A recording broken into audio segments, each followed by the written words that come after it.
آگے موو کریں گے. دل آپ کی طرف آؤں گی. اس وقت مارکیٹ میں بہت زیادہ یہ خبر سامنے آ رہی ہے کہ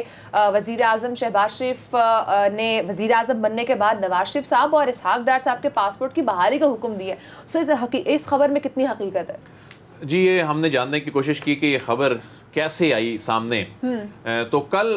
وزیر اعظم صاحب کی جانب سے صحافیوں کو جو بیٹ رپورٹرز ہیں ان کو افطار پہ بلایا گیا تھا, تو وہاں یہ ڈسکشن ہو رہی تھی. تو وہاں جناب وزیر اعظم صاحب سے یہ پوچھا گیا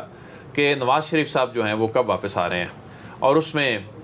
خود کسی صحافی دوست نے یہ لقمہ دیا کہ جی ان کے تو وہ پاسپورٹ کا مسئلہ ہے, تو وہ پاسپورٹ کا مسئلہ کیوں نہیں حل ہو رہا, تو وہ کب آئیں گے, کیا پاسپورٹ بحال ہوگا. تو وہیں کھڑے کسی صحافی نے یہ کہہ دیا جی کہ وہ تو ڈپلومیٹک پاسپورٹ کی انٹائٹلمنٹ ہے ان کی, تو وہ تو ڈپلومیٹک پاسپورٹ ان کو جو مل سکتا ہے تو شاید وہ جاری ہونے جا رہا ہے. تو یہ بتایا جا رہا ہے کہ خود ہی سوال کر کے خود ہی جواب دیا. تو شہباز شریف صاحب نے وہاں جو موجود لوگ ہیں وہ بتاتے ہیں کہ اس حوالے سے کوئی جواب نہیں دیا کہ وہ کوئی انسٹرکشن دینے جا رہے ہیں یا انہوں نے کوئی انسٹرکشن دے دی ہے. بہرحال وہ ٹی وی چینلز پہ خبر چل گئی, تو اس کے بعد پھر اس کی کیونکہ تردید کوئی نہیں آئی تو ایسے ہی لگا کہ یہ احکامات جاری کر دیے گئے ہیں. پھر ہمارے ذرائع نے یہ بھی بتایا ہے کہ برطانیہ میں جو پاکستانی ہائی کمیشن ہے اس کو ایسے کوئی احکامات ابھی تک موصول نہیں ہوئے کہ میاں نواز شریف کا کوئی آرڈینری پاسپورٹ یا ڈپلومیٹک پاسپورٹ, کیونکہ ان کی انٹائٹلمنٹ جو ہے وہ ڈپلومیٹک پاسپورٹ کی تو ہے بحیثیت سابق وزیر اعظم, لیکن اس وقت غالباً وہ وہاں پر چونکہ آرڈینری پاسپورٹ پہ ہیں, وہ ویزا جو ہے وہ پروسیس سارا کر کے گئے, تو ان کے پاسپورٹ کی ایکسٹینشن کا تو معاملہ ان کے پاسپورٹ کی کے حوالے سے ابھی تک, یا اسحاق ڈار صاحب کے پاسپورٹ کے حوالے سے برطانیہ میں پاکستانی ہائی کمیشن کو اس وقت تک کوئی انسٹرکشنز نہیں دی گئی. اور اس کی ایک اور بڑی ریزن ہے کہ ابھی تک یہ انسٹرکشنز کیوں نہیں دی جا سکتی کہ یہ جو معاملات ہوتے ہیں ان کے فیصلے کابینہ کرتی ہے, ان کے فیصلے وزارت داخلہ سے سمری جو ہے وہ جنریٹ ہوتی ہے, اور اس کے بعد کابینہ میں یہ فیصلے ہوتے ہیں جو ای سی ایل سے متعلق ہوتے ہیں, پاسپورٹ کو منسوخ کرنے یا سسپینڈ کرنے یا اسے بلاک کرنے کے حوالے سے. تو یہ ابھی تک تو کابینہ ہی نہیں ہے, وزیر داخلہ نہیں ہے, تو اس لیے بھی یہ معاملہ بھی شروع ہی نہیں ہوا اور ایسی کوئی انسٹرکشن دی بھی نہیں گئی. لیکن کل تاثر ایسا ملا کیونکہ اس کی تردید نہیں آئی تھی کہ جی یہ احکامات جاری کر دیے گئے ہیں. ابھی تک آج تک کی تاریخ میں نہ تو کوئی احکامات جاری کیے گئے ہیں, اور اس انداز میں یہ خبر جو ہے وہ سامنے آئی تھی. آگے موو کروں گی. اسی تمام سچویشن سے پہلے کی سچویشن چل رہی تھی عیسیٰ,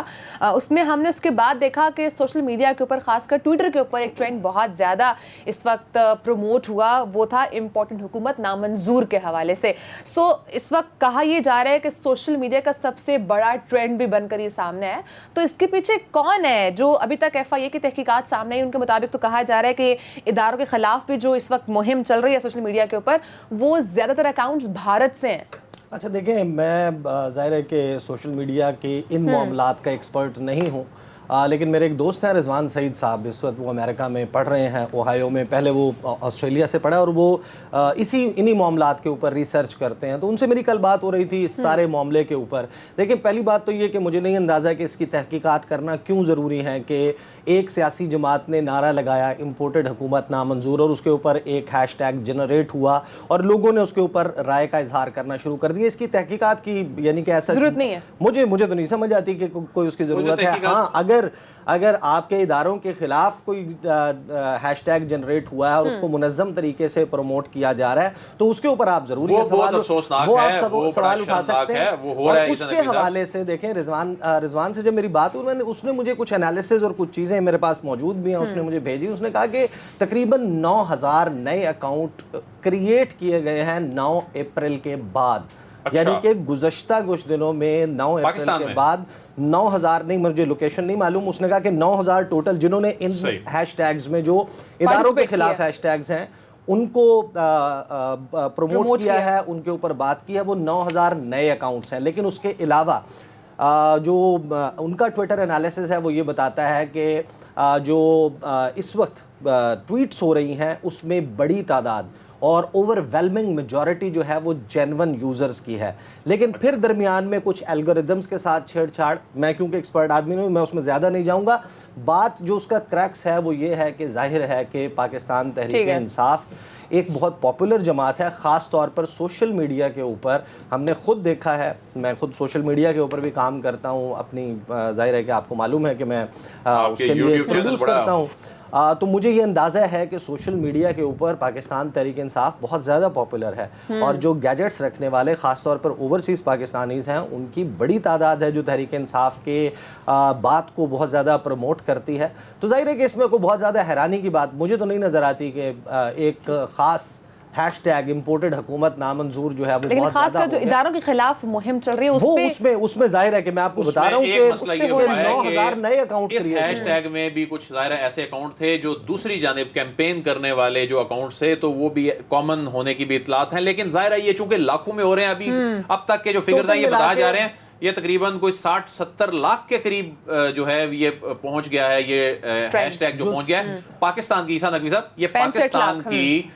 جب سے یہ سوشل میڈیا کی ہسٹری ہے پاکستان میں اس میں پہلی مرتبہ کوئی اتنا عرصہ تک سسٹین کرنے والا یہ ہیش ٹیگ ہے. اور چونکہ اس میں لیکن جو سیمپل میں ہمارے سامنے جو جس کا انالیسز میں جن کا ریفرنس دے رہا ہوں رضوان کا، جنہوں نے سیمپل کو رکھا ہے ان کے مطابق 15,000 اکاؤنٹس ہیں جو اوور لیپ کر رہے ہیں. دونوں جو سب سے بڑا مسئلہ ہے اس حکومت کا وہ یہ ہے کہ ٹویٹر ٹرینڈز جو ہیں یہ زیادہ، لیکن ٹویٹر ٹرینڈز میں ایک بات ماریا بہت وہ ہے دلچسپی کی ہے اور اس کو دیکھنے کی ضرورت ہے کہ دیکھیں جب بھی ایسی سچویشن پاکستان میں ہوتی ہے ہمیشہ انڈیا کے جو سرورز ہیں وہ ایکٹیو ہو جاتے ہیں. گجرات سے انڈیا کے مختلف علاقوں سے پاکٹ سے بہت سارے لوگ اس کو پھر ہوا دیتے ہیں، اور یہ بات ہم ظاہر ہے کہ اس کو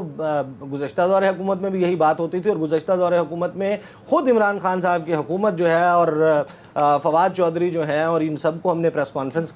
کرتے دیکھا، پی آئی ڈی میں بیٹھ کے وہ بتاتے تھے کہ کس طرح ایک آرگینک اگر کوئی سپورٹ کسی چیز کی ایک چھوٹے پیمانے پر موجود بھی تھی اس کو ہائی جیک کیا گیا، اس کو پروموٹ کیا گیا، اس کو ایمپلیفائی کیا گیا انڈیا کی طرف سے. اگر اس وقت بھی پاکستان کی داخلی صورتحال کا فائدہ کوئی اور ملک اٹھا رہا ہے اور وہاں پر بیٹھے ہوئے لوگ اس کو استعمال کر رہے ہیں پاکستان کے اداروں کے خلاف، اس پر سیاسی جماعتوں کو خود اپنے ورکرز اور اپنے اس کے موقف کے حوالے سے کلیریفیکیشن دینی چاہیے، نہ کہ یہ کہ سارے کو اٹھا کر